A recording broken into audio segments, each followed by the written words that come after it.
नमस्कार, स्वागत है आपका हमारे यूट्यूब चैनल चर्चा का पर्चा में। आज की हेडलाइंस में जिनकी हम चर्चा करने जा रहे हैं, प्रधानमंत्री नरेंद्र मोदी की चीन यात्रा, डोभाल साहब की रूस यात्रा, ट्रंप द्वारा भारत पर अतिरिक्त 25% टैरिफ और भारत का वो कड़क कड़ाता जवाब जिसकी कल्पना अमेरिका कर नहीं रहा था। आज के सेशन में इन सभी सुर्खियों पर विस्तार से चर्चा करेंगे, लेकिन कहानी में मजा तब आता है जब भारत जैसे सोए शेर को अमेरिका जगा देता है।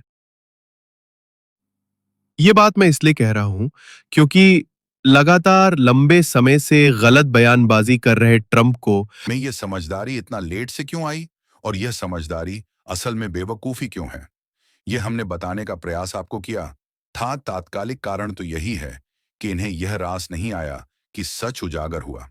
जैसे ही इधर पीएम ने संसद में कथन सत्य कहा, उसके तुरंत बाद यह भड़क कर टैरिफ की घोषणा कर दिए थे। टैरिफ की घोषणा को इन्होंने साथ साथ कहा कि पेनल्टी लगाएंगे क्योंकि तुम रूस से व्यापार करते हो। आज घोषणा होती है कि 25% एडिशनल टैरिफ लगाएंगे। कल रात को जो हमने सेशन किया था, उसमें मैंने बताया था कि अमेरिका का एक एनवॉय रूस की यात्रा पर है। अमेरिका रूस पर 8 तारीख तक खड़े फैसले लेगा। ऐसे में भारत से संभव है कि वो पहले ही डिसीजन ले ले। तो जो होना था, कल जो बताया था मैंने 24 घंटे में फैसला हो जाएगा, वो हो गया। 25% एडिशनल टैरिफ का अनाउंसमेंट हो गया। कुल मिलाकर अब भारत अगर अमेरिका सामान भेजता है तो उसे 25% टैरिफ देना होगा। ये बड़ी हेडलाइन बन जाती है, ट्रंप इम्पोज टू 25% टैरिफ, और यह टोटल बन जाता है अब 25%। अच्छा साहब, 25% टैरिफ के साथ साथ और क्या हुआ? इस बात से क्या हम डर जाएंगे? क्या हम रूस से तेल खरीदना बंद कर देंगे? तो मात्र इस मैसेज से समझ जाइए कि डोभाल साहब इस समय रूस की यात्रा पर भी हैं, और वो रूस की यात्रा पर हैं तो उम्मीदें पूरी हैं कि आप पुतिन साहब से जाकर मिलेंगे। ऐसे समय पर जब आपको धमकाया ये जा रहा हो तेल ना खरीदो, आप जाकर राष्ट्रपति से मुलाकात करने पहुंच रहे हो, तो क्या कोई अगेंस्ट में खिचड़ी पकाने की बात हो रही है क्या? ये खिचड़ी पकाने की बात आई क्यों? आई इसीलिए क्योंकि एक खबर आज और रिलीज हो जाती है, और वह यह है कि भारत के प्रधानमंत्री इस महीने के अंत में चीनी राष्ट्रपति से मिलने 6 साल बाद, इवन गलवान वैली इंसिडेंट के बाद चीन जा रहे हैं। 6 साल में जो कुछ भी बदला हो, इतने समय बाद भारत के प्रधानमंत्री चीन की यात्रा पर हैं, और चीन की यात्रा की घोषणा ऐसे समय पर हो रही है जब ट्रंप धमकाए जा रहे हैं कि तुम पर इतना परसेंट टैरिफ लगा देंगे।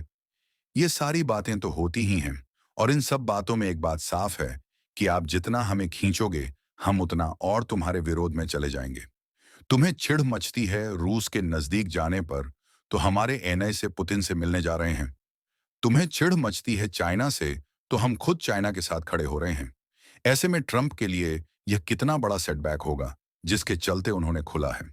इससे तो और ज्यादा स्पष्ट हो गया है कि ट्रंप कितना झूठ बोल रहे थे कि भारत और पाकिस्तान का सीज फायर उन्होंने कराया, क्योंकि जैसे ही ये सच उजागर हुआ, उनसे पचा नहीं अकेले भारत पर इन्होंने टैरिफ लाद दिया। जबकि अमेरिका इटसेल्फ में इस बात की मांग उठ रही है कि तुम्हारा ये जो फैसला है, ये तुम्हें पता नहीं कि एशिया पैसिफिक में भारत जैसे मित्र को तुमसे कितना दूर ले जाएगा। तुमने भारत पर केवल अपनी जिद कि इसको झूठ मान लेना चाहिए था, स्वीकार कर लेना चाहिए था कि Bharat Pakistan cease fire America ने कराया था। बस ये बात वो एक बार मान ले तो मैं सारी बातें इसके लिए करता चला जाऊंगा, और भारत ने जैसे ही खुददारी दिखाई, अमेरिका को यह बात पसंद नहीं आई। यही कारण है कि सेलेक्टिवली वो चाइना, जिससे वो रफ नफरत करता है, कंपटीशन रखता है, उसके ऊपर टैरिफ ना लगाकर हम पर टैरिफ लगा दिया, ये कहते हुए कि तुम रूस से तेल खरीदते हो, इसलिए तुम्हारे ऊपर पेनल्टी भी लगाई जाएगी। चलिए, कोई बात नहीं। अगर ऐसा भी हुआ है तो कहीं ना कहीं दुनिया को एक संदेश तो है कि भारत रूस के साथ खड़ा है।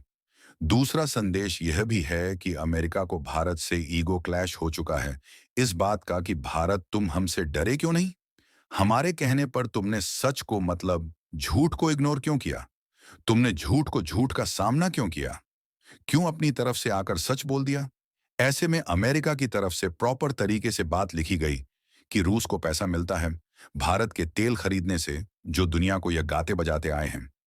भारत की तरफ से इस बात पर दुनिया को पहले ही बता दिया गया था, यह संदेश देते हुए कि यह दुनिया को मूर्ख बनाता है अमेरिका। खुद अमेरिका रूस से आज भी सामान खरीद रहा है। यूरोप आज भी रूस से सामान खरीद रहा है। इंटरेस्टिंग। अमेरिका के राष्ट्रपति से एक पत्रकार ने, जो कि भारत से संबद्ध था, उसने पूछ लिया कि भाई साहब, पता चला है आप अभी भी रूस से सामान मंगाते हैं। तो कहते हैं कि ये मुझे मालूम नहीं है, मैं मालूम करके बताऊंगा।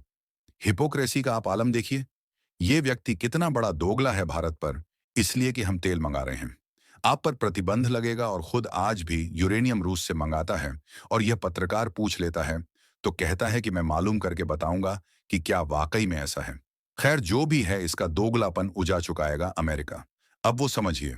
देखिए, यह सत्य है कि अमेरिका को इंडो पैसिफिक में अपने लिए एक अलय चाहिए। एक ऐसा ट्रस्टवर्दी और लॉन्ग स्टैंडिंग मित्र चाहिए जो कि कभी ना कभी चीन के खिलाफ अमेरिकी धड़े में शामिल हो। चीन के खिलाफ उसे पकाया जा रहा था। बाइडेन काल में खूब अच्छे से खींचा गया कि आप क्वाड में आई आते क्यों नहीं हैं। आइए ना, हम लोग मिलकर के बढ़िया बातें करेंगे, मालाबार एक्सरसाइज करेंगे। चलिए कुछ ऐसा करेंगे कि हम चाइना के खिलाफ, अगर फिलीपींस में, ताइवान में अगर कोई मसला हुआ तो चल के आएंगे। बाइडेन ये लगातार प्रयास कर रहे थे, गर हुआ है। अब इस दोगलेपन की कीमत क्या, लेकिन इन सारे प्रयासों पर, इतने लंबे समय के जो अमेरिकी प्रयास भारत को साथ लाने के थे, उन पर इन भाई साहब ने अपने एक झूठ के चलते पानी फिरवा दिया है। क्योंकि अल्टीमेटली इन्हें शांति दूत जो बनना था, नोबेल प्राइज जो चाहिए था, लेकिन हमने कहा कि नहीं साहब, हमारे लिए राष्ट्र प्रेम प्रथम है। हम कैसे आपकी बात को मान लें। ऐसे में अब हम लोग इस बात से उलट आगे चलते हुए ट्रंप की बातों को और धता बताते हुए रूस की यात्रा पर डोभाल साहब को भेज दिए हैं। अब ये यात्रा अचानक हुई है क्या? मतलब हम घबरा गए क्या कि अमेरिका ने हमारे ऊपर दिया कि प्रधानमंत्री मोदी एसीओ की समिट में साझा होने के लिए चीन जाएंगे? एसीओ के समिट में 31 अगस्त से 1 सितंबर के बीच में आप चीन की यात्रा पर होंगे। ये दौरा 31 अगस्त और 1 सितंबर के बीच में होगा। वर्ष 2020 में जब गलवान वैली इंसिडेंट हुआ था, उसके बाद मोदी की यह पहली चीन यात्रा होने वाली है। उससे पहले वो 2018 में यहाँ गए थे, और उसके बाद में अब ये यहाँ जा रहे हैं। तो 6 साल बाद प्रधानमंत्री मोदी की अब चीन में यात्रा हो रही है। हालांकि इस लिहाज से भी प्रधानमंत्री मोदी का यह चीन में छठा दौरा होगा, और ऐसा करके वो 70 सालों में पहले ऐसे प्रधानमंत्री होंगे जो इतनी बार चीन गए होंगे। आखिरी बार यह दौरा 2018 में था, जिसके बाद शी जिनपिंग को भारत लाया गया था। शी जिनपिंग भारत आए थे, उनकी तस्वीरें भी आप देख सकते हैं। लेकिन 2020 में गलवान वैली इंसिडेंट हुआ। कई बार तो लोग ये भी कहते हैं कि इसको भड़काने में भी अमेरिका का कहीं ना कहीं रोल रहा होगा, क्योंकि इससे सबसे ज्यादा फायदा अमेरिका को हुआ था। भारत में चीन के बॉयकॉट में तमाम प्रयास हो गए थे। चाइना को बॉयकॉट किया जाना शुरू हो गया था। चीन के विरोध में भारत में मोमेंटम बनकर खड़ा हो गया था, और इसी बीच में अमेरिका आ खड़ा हुआ, और उसने हमारे कंधे पर हाथ रखते हुए बाइडेन का एक टॉप एडी भारत आता है, और वो कहता है कि आप चाइना पर फोकस करना छोड़िए, अमेरिका के साथ चलिए, और वो ऐसा कहकर भारत को अपने साथ खींच ले गया। लेकिन पुतिन ये बात जानते थे। पुतिन जानते थे कि एक गलवान इंसिडेंट के चलते भारत चाइना के खिलाफ अमेरिका के साथ जा रहा है। इसे कैसे साथ लाया जाए? पुतिन जहां एक और खुद की लड़ाई 2022 से यूक्रेन में लड़ रहे थे, वहीं दूसरी तरफ वो भारत और चीन को साथ लाने का प्रयास कर रहे थे, और हुआ भी। भारत और चीन है, और इसी के चलते ईरान ऑब्जर्वर लिखता है, ट्रंप का पागलपन देखने वाला होगा, क्योंकि ये उन्हें बैकफायर कर जाएगा, क्योंकि भारत के प्रधानमंत्री 6 साल बाद चीन की यात्रा पर जा रहे हैं। दुनिया वाले अब इसे लिखने लगे हैं। एक मेगाट्रॉन करके न्यूज चैनल का एक हैंडल है, वो कवर कवर करता है कि भाई ट्रंप भारत पर सैंक्शन लगा रहे हैं। भारत रशिया की यात्रा चीन की यात्रा पर जा रहा है। यह दर्शाता है कि इंडिया और चाइना ने ऑफिशियली रिजेक्ट कर दिया ट्रंप के अल्टीमेटम को कि तुम रूस से तेल खरीदना बंद कर दो। ये बात जब न्यूज में आती है कि रूस के साथ रहना डिसाइड कर लिया है इंडिया और चाइना ने, तेल खरीदने पर साफ इनकार कर दिया है कि हम अमेरिका की बात नहीं मानेंगे। इस बात को अलेक्जेंडर डूगिन रिपोस्ट कर देते हैं। मतलब कि यही लाइन जो लिखी है, ये सच है, ऐसा कहकर अलेक्जेंडर डूगिन। अब ये कौन है? अलेक्जेंडर डूगिन वह व्यक्ति हैं जिन्हें पुतिन का दिमाग कहा जाता है। ये वह व्यक्ति हैं जो पुतिन के विदेशी मामलों के सलाहकार कहे जाते हैं। लंबे समय से यह पुतिन के साथ हैं। फॉरेन पॉलिसी के मामले में पुतिन के साथ मतलब दिमाग इन्हीं का चलता है।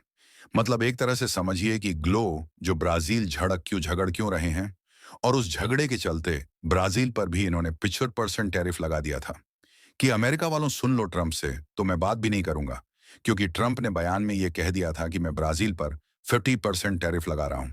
लूला मुझसे बात करने आएंगे। लूला ने कहा, सुनो बेटा, बात तो छोड़ो, तुम हमसे बात कर लेना, हम तुमसे बात नहीं करेंगे। ऐसा कह के लूला अपना एक बयान दे देते हैं और वो कहते हैं कि मैं ट्रंप से बात नहीं करूंगा। अगर मुझे बात ही करनी है तो मैं पुतिन से करूंगा, मैं शी जिनपिंग से करूंगा, मैं मोदी से करूंगा। मतलब एक तरह से ब्रिक्स के ये पांचों नेशन अमेरिका के खिलाफ अब प्रताड़ित भी, अमेरिका से प्रताड़ित भी हो चुके हैं और अमेरिका के खिलाफ एक भी होने का सोच सकते हैं। ऐसे समय पर सोचना, जब लूला तो लंबे समय से साइन दे रहे हो कि मैं तो अमेरिका के खिलाफ ही हूं। ऐसे में इन लोगों का लूला हो या रामाफोसा, इनका मोदी जी के साथ होना, यह दर्शाता है कि कहीं ना कहीं कुछ ऐसा खिचड़ी पक रहा है जहां ये पांचों देश अमेरिका को काउंटर करने की कोई साझा रणनीति ला सकते हैं। पिछली बार जब खजान में ब्रिक्स की बैठक हुई थी, तब एक नकली नोट ब्रिक्स करेंसी के नाम पर जारी किया गया था, जिससे ट्रंप मचल गए थे। कहीं यह सच्चाई ना हो जाए, ये देखने वाली बात होगी, क्योंकि ब्रिक्स के पांचों की पांचों जो फाउंडिंग मेंबर हैं, वो इस समय इनसे तने हुए हैं। इनके खिलाफ कुछ भी अब नया रास्ता उठा सकते हैं। भारत 25% एडिशनल टैरिफ का वेलकम कर रहा है कि ठीक है सर, आपको लगता है 25% टैरिफ लगाना था, लगाइए, लेकिन याद रखिएगा, India will take on all actions necessary to protect its national interest. साथियों, यह काम बहुत पहले हो जाना चाहिए था। भारत को ट्रंप के झूठ के खिलाफ पहले ही खड़ा हो जाना चाहिए था, लेकिन देर से आए दुरुस्त आए। समस्त भारतीयों को आवश्यकता है यह समझने की कि नवोपनिवेशवाद के इस दौर में, जब भारत अपनी जरूरतों की पूर्ति के लिए रूस से तेल खरीद रहा है, न केवल खरीद रहा है बल्कि दुनिया में तेल की कीमतों में स्थिरता लाता है। स्थिरता क्यों? क्योंकि एक तरफ जब वेस्टर्न वर्ल्ड ने रूस से तेल खरीदना बंद किया, तो उन्होंने जो पहले से परंपरागत स्रोत थे, चाहे गल्फ कंट्रीज या वेनेजुएला जैसे देश, वहां से तेल खरीद करके रास्ता परिवर्तित कर दिया था, तेल को प्रभावित कर दिया था, क्योंकि 50% पर पहुंच चुके हैं भारत और ब्राजील, 30% पर साउथ अफ्रीका। चाइना वालों के साथ डील की बात चल रही है। वीडियो पसंद आए तो लाइक करें, कमेंट में अपनी राय दें और चर्चा का पर्चा को सब्सक्राइब करना ना भूलें।